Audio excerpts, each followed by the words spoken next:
هو طبعًا أنا مش باتكلّم في كل الملامح أو في كل الصفات، وده لإن في صفات أنا لو قُلتها صدّقني في يعني بيوت كتير جدًا هتتخرب، وناس كتير جدًا هتتطلّق، ففي حاجات أنا ما باقولهاش، ما ينفعش أقولها. آه طبعًا علم الفراسة علم كبير وعلم مهم جدًا، وتقدر إن أنت تحلّل شخصية أي حد من أول نظرة بمجرّد ما بتشوفه. السلام عليكم ورحمة الله وبركاته، أهلًا بكم في فيديو جديد من سلسلة فيديوهات تحليل الشخصيات، وأنا أبو غرباوي، أخصائي تحليل نفسي من خلال علم الفراسة ولغة الجسد.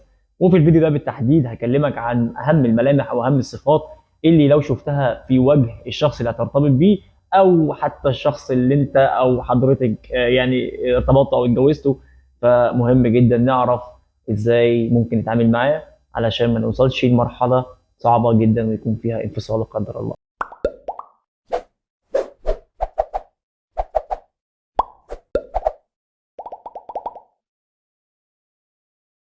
ولكن في البداية لو أنت لسه ما اشتركتش في القناة وأتمنى إنك تكون مشترك بالفعل، فمهم جدًا إنك تشترك دلوقتي وتفعل زر الجرس عشان يوصلك كل الفيديوز الخاصة بتحليل الشخصيات اللي بنقدمها، وكمان علشان تتحول من مجرد مشاهد عندي على القناة لمتابع وصديق بالفعل، لأن بفضل الله أنا علاقتي طيبة جدًا بمتابعيني وباعتبرهم أصدقائي بشكل كبير جدًا، وكمان تقدر تتواصل معايا على السوشيال ميديا، ولو عندك أي استفسار أو أي اقتراح أقدر أساعدك فيه إن شاء الله زي ما باعمل مع باقي المتابعين والأصدقاء. وعلشان ما أطولش عليك فيلا بينا نبدأ حالًا. أهلًا بيك من جديد. لو أنت متابع بالفعل ويعني من أحد أصدقاء المتابعين فمهم جدًا دلوقتي بعد ما تخلص الفيديو ده تسيب لي تعليق مناسب تقول لي حابب نحلل شخصية مين الفيديو اللي قادم أو الفيديو اللي جاي. ولو أنت أول مرة بتشوفني فده معناه إن أنت مش متابع عندي على القناة، فأتمنى إن شاء الله إنك تكون متابع علشان تتحول من مشاهد إلى متابع، وكمان تكون من قائمة الأصدقاء المتابعين الخاصة بيّا واللي أنا حقيقي باعتز جدًا بيهم في كل الدول العربية. واسمحوا لي دلوقتي حالًا أوجه لهم تحية شكر وتقدير للتفاعل المستمر والمناقشات المستمرة على السوشيال ميديا،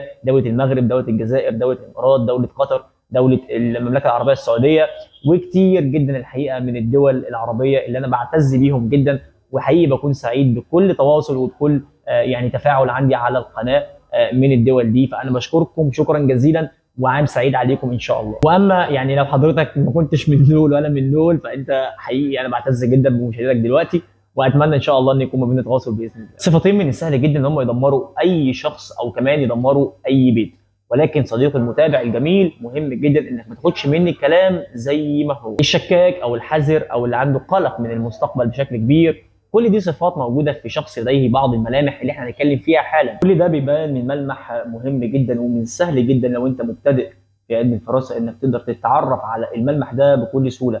وبالفعل دلوقتي أنا سامعك لو أنت متابع جيد للقناة فأنا عارف إن أنت بتردد دلوقتي الملمح ده في ذهنك أو في عقلك، وهو بالفعل كده إن طرف الأنف بيميل إلى الأسفل بالضبط كده زي الصورة دي. طيب لو أنت أول مرة بتشوف الملمح ده ويعني ما عندكش المعلومة الكاملة عن الملمح ده زي باقي المتابعين، فأحب أشرح لك بكل بساطة يعني إيه طرف الأنف بيميل إلى الأسفل. طرف الأنف على سبيل المثال ليه مجموعة كبيرة وكتيرة جدا من الملامح أو من الأشكال، في الجزء اللي بيميل لاعلى والجزء اللي بيميل لاسفل، الجزء الممتلئ او الغليظ، وكمان الجزء النحيف، وفي قاعده الانف الممتلئه وقاعده الانف النحيفه. فكل واحد من الملامح دي بيدل على نمط معين وشخصيه معينه في او صفه معينه في صفات الشخص ده.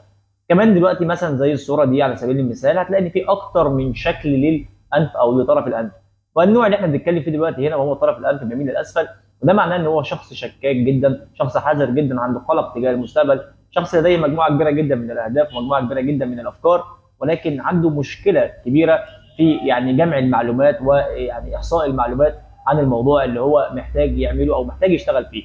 طيب حاجه مهمه جدا دلوقتي صديقي العزيز وهقول لك عليها، وهو ازاي حضرتك تقدر تتعامل مع صاحب الملمح ده. يعني احنا عرفنا ايه الملمح ده وعرفنا صفاته ايه، ان هو شخص حذر او شخص شكاك، كمان نقدر دلوقتي نعرف بالفعل ازاي نتعامل التعامل الصحيح او الطريقه الصحيحه للتعامل مع صاحب هذا الملمح او صاحب هذه الصفه. وبالمناسبه حاجه مهمه جدا ان صاحب الملمح او الصفه دي انا كمفرز مش هروح اقول له انت شكاك، اكيد هقول له مجموعه من الكلمات اللي ليها علاقه بالموضوع ولكن من غير شكل مباشر علشان يعني ما سببلوش نوع من انواع الاحراج او ما يفهمش اللي انا اقصده من المعنى اللي انا قلته. طيب اتعامل ازاي مع الشخص ده؟ رقم واحد مهم جدا وانت بتتكلم مع الشخص ده، حاول ما تفرطش في مدى اقناعك بالمعلومه اللي انت بتقولها له. يعني هو بالفعل شكاك، فحاول قدر الامكان انت بتتكلم معاه ما تكونش مصر انك تقنعه، لانك بالفعل كده بتزود له صفه او سمه الشك عنده، فانت خسرته بالفعل ويعني وفقدت الثقه والتواصل ما بينكم. فحاول يكون تعاملك معاه يعني قليل من المعلومات التي لها علاقه بالموضوع اللي بتتكلم عنه، كمان مهم جدا انك توظف حركات لغه الجسد بتاعتك يعني ان هي تساعدك في شرح او في توصيل المعلومه.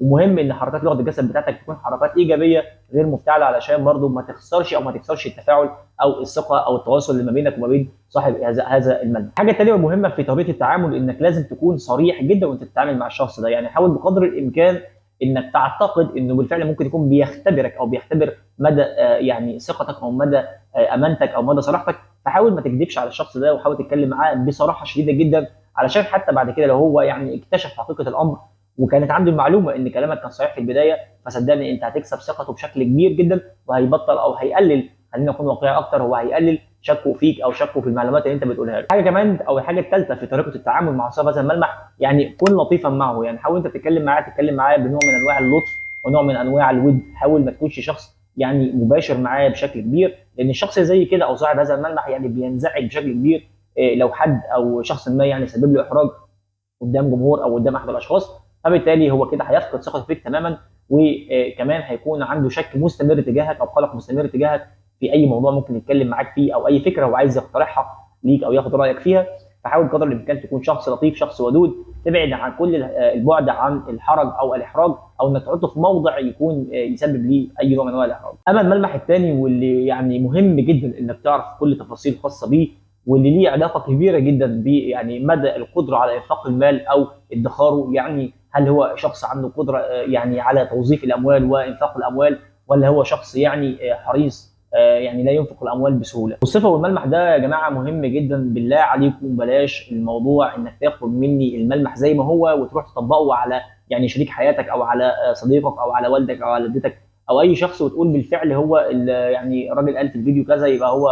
بلاش ارجوك، يعني حاول تكون يعني متفرس، ولكن حاول تكون عندك معلومات كتير عن الفراسه علشان تقدر تحكم على الملمح بشكل كبير. انا شخصيا لما بتجيلي صوره شخص او بقابل شخص اول مره بيطلب مني احلل شخصيته، يعني اكيد مش هقول له الملمح زي ما انا ذاكرته زي ما انا شفته بالطريقه، ولكن عندي ملامح اخرى بتدل على وجود الصفه او السمه او عدمها. خد بالك ان الملمح اللي بتكلم فيه دلوقتي ليه علاقه بالبخل. ايوه بالبخل.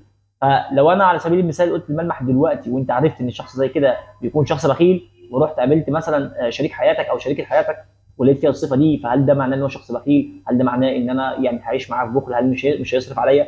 ويا سلام بقى لو كان اللي بيسمعني دلوقتي اصلا بطبعه شخص شكاك، يعني عنده طرف الانف ده بيميل للاسفل.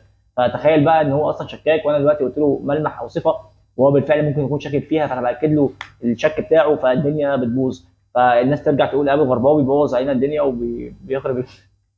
خلينا متفقين ان كثير جدا من العلاقات سواء يعني مرحله ما قبل الزواج او مرحله الزواج بتفشل لاسباب كتير جدا. برضو من اهم هذه الاسباب وهو عدم القدره على انفاق الاموال، او ان هو يكون شخص بخيل ما بيصرفش على البيت او ما بيصرفش على الزوجه او الاولاد او على يعني الاحتياجات الاساسيه للحياه.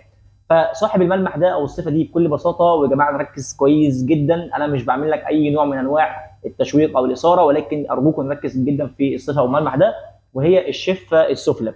الشفه السفلى بالظبط كده زي الصوره دي على سبيل المثال. لو الشخص الشفه السفلى عنده شفه ممتلئه وغليظه، فده شيء مبشر وكويس جدا مبدئيا، ولكن بقول لك مبدئيا.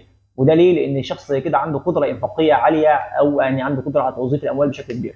الشخص زي كده مش هيكون شخص بخيل او شحيح بالمره، ولكن هيكون شخص عنده قدره عطائيه بالفعل. شخص زي كده ممكن يكون شخص نصوح جدا ليك، ممكن شخص يكون بيساعدك باي شيء انت محتاجه.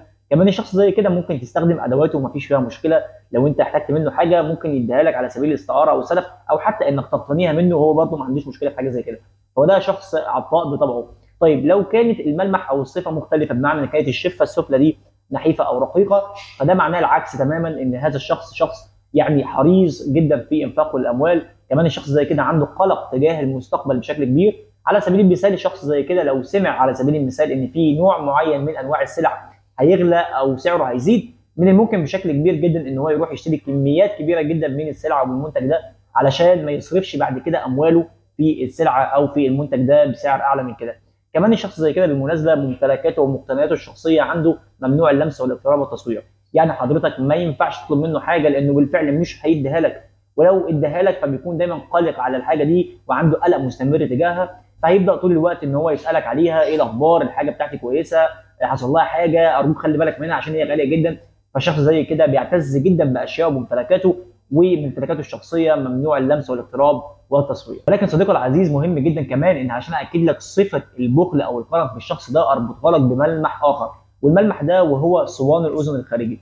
الملمح ده بكل بساطه لو كان صوان الاذن ده يعني خارج لبره قوي زي مثلا الصوره دي كده، فده معناه ان الشخص ده يعني النوع الاول اللي هو الشخص يعني الحريص اللي هو يعني ما بينفقش الاموال بسهوله. ولو كانت ملاصقه للراس او قريبه للراس برضه زي الصوره دي كده، فده معناه ان الشخص ده شخص عطاء جدا وعنده قدره انفاقيه عاليه جدا. فدول على سبيل المثال ملمحين اقدر من خلالهم اربط الصفه واتاكد من الصفه واتاكد من الملمح بشكل كبير، يعني قبل ما اعمل اي نوع من انواع اصدار الاحكام او اصدار يعني السلوك على الشخص اللي قدامي. الملمح الثالث والمهم جدا جدا واللي كتير جدا من اصدقائي المتابعين بيراسلوني يعني بيستفسروا دايما عنه، وهو ان ازاي اقدر اعرف الشخص دون جوان من خلال ملامح الوجه. ازاي اعرف الراجل صاحب العلاقات النسائيه الكثيره او الراجل يعني اللي عنده ميول للعلاقات النسائيه الكثيره او اللي بالفعل عنده مجموعه كبيره جدا من العلاقات او الرغبات النسائيه. فازاي اقدر اعرف الشخص ده من خلال ملامح الوجه؟ وكمان بالمناسبه برضه من الطرف او من السايد الاخر بالنسبه للرجال، كتير جدا برضه من رجال بيسالوني ازاي اعرف ان الانسانه او الست دي يعني ليها علاقات رجاليه او يعني انسانه حوريه بطبعها بتميل الى العلاقات الرجاليه او التعرف على الرجال بشكل عام. فالصفتين او الملمح ده الموضوع اللي بتسال فيه ده بالتحديد يعني اسمحوا لي يعني بيبقى مهم جدا ان انا ما اقولوش في فيديو علني زي كده كل الناس بتشوفه. وانا بالمناسبه انا مش عامل الفيديوز بتاعتي يعني ان برايفت، فاي حد محتاج يتفرج عليها يبعت لي اموال او يبعت لي فلوس علشان ابعت له لينك. يعني الحاجات دي انا الحقيقه ما بعملهاش الفتره دي او ما عنديش يعني حب ان انا اعملها. ولكن انا بتكلم دلوقتي بكل شفافيه وبكل صراحه عن علم الفراسه وعلم الشخصيات. والملمح ده انا بالفعل مش هقدر اقوله بشكل علني دلوقتي لانه بالفعل ممكن يسبب نوع كبير جدا من انواع الانفصال او من انواع الشك بشكل كبير جدا، وخصوصا ان احنا كنا من شويه بنتكلم عن صفات الشخص الشكاك او الشخص يعني اللي بيفتقر الى الثقه في الاخرين. فتخيل دلوقتي ان هو سمع مني المعلومه او سمعت مني المعلومه دي وهي حاسه او هو يعني عنده شعور ان الشخص او الطرف الاخر عنده كشريك حياته على سبيل المثال يعني عنده جزء ده. فاعتقد لو كانت السمه موجوده فالدنيا هتبوظ وقتي. فطبعا مشكله كبيره جدا بالنسبه لي نقول حاجه زي كده. ولكن ان شاء الله من الممكن بعد كده لو في احد المتابعين دلوقتي، انا متاكد من كده لان بالفعل في اكثر من متابع مهتم بعلم الفراسه وبيجيد الفراسه وكمان يعني بيعمل عنها ابحاث وبيذاكر عنها بشكل كبير. فكل المتابعين دول تواصلوا معايا الحقيقه الفتره اللي فاتت، ويعني في احد المتابعين الجمال جدا في احد التعليقات تقريبا امبارح او يعني اول امبارح كان عمل لي تحليل كده بسيط من مكان ملمح كده في شخصيتي. فانا بشكره جدا او بشكرها جدا على التحليل الجميل ده، وانا يعني انبسطت كتير جدا الحقيقه من الطريقه ومن الكلام اللي اتقال. ويعني ان كان بعضه صحيح وبعضه الاخر غير صحيح، ولكن انا بشكره او بشكرها جدا على الاجتهاد وعلى التواصل في حاجه زي كده. ولكن برضه مهم جدا لو حضرتك او حضرتك عندك شك او عندك نوع من انواع القلق تجاه شريك الحياه ان هو عنده هذه الميول ومحتاج او محتاجه ان حضرتك يعني تعرفي هل فعلا السمه دي موجوده ولا لا. وبالمناسبه خلينا اقول ان اي شخص بيشتغل في الفراسه او اي شخص بيحلل شخصيات من خلال الفراسه عنده ملمح او اثنين او ثلاثه بالكثير قوي بيقدر يحكم عليها هل هذه الصفات موجوده في شخص ولا لا. ولكن بفضل الله اعتقد ان المعلومات اللي عندي كثيره جدا وما بقدرش يعني اصدر هذا الحكم او هذا الصفه او هذا الملمح على الشخص كده من اول مره او بسهوله او من خلال ملمح او اثنين او ثلاثه. ولكن لازم يكون عندي نظره شامله. ولكن في الحقيقه انا ما بقدرش ان انا احكم على الشخص من ملمح او اثنين او حتى ما يعني اكتر من ملامح بسيطه كلها، لان بالفعل لو الشخص ده ما فيش فيه هذا الملمح او هذه الصفات فاعتقد ان انا هكون ظالم جدا في تقديري ليه. وكمان اعتقد ان انا ممكن اتسبب في اي اذى او اي مشاكل ما بين هؤلاء الطرفين او ما بين الشخصين دول. فمهم جدا بالنسبه لي ان انا احكم على الشخص كشخص دون جواني او كشخص يعني او انسانه ليها علاقات رجاليه او انسانه حوريه. مهم جدا علشان اعمل الحكم او الاصدار ده لا انا بشتغل من خلال حاجات كثيره جدا طبعا ومراجعات كثيره جدا وبتاكد بالتفاصيل من يعني المقاسات الصحيحه للملمح علشان اصدر بالفعل او اقدر بالفعل احكم على الشخص او احكم على الانسان ان هو عنده الصفه دي ولا لا. فاتمنى برضو من يعني متابعيني الاعزاء اللي لهم علاقه بالفراسه ان هم يراسلوني او ان هم يبعتوا لي الملامح اللي هم يعرفوها عن الشخص النونجواني او الشخص اللي له علاقات نسائيه، وانا كمان بالفعل اقدر اضيف لهم ان شاء الله اكتر من معلومه ثانيه تاكد هذه السمه او هذا الملمح او تنفيه. وده كان الفيديو او الجزء الاول من سلسله الفيديوهات ان شاء الله الخاصه يعني ازاي تعرف شريك حياتك من خلال ملامح الوجه، وازاي كمان تقدر تعرف اهم صفاته واهم ايجابياته واهم كمان سلبياته. ان شاء الله من وقت للتاني هنبدا نعمل مجموعه من الفيديوهات الكبيره بتتكلم عن الموضوع ده بالتحديد. وفي النهايه اتمنى ان يكون الفيديو نال اعجابك او نال رضاك، واتمنى انك تسيب لي تعليق دلوقتي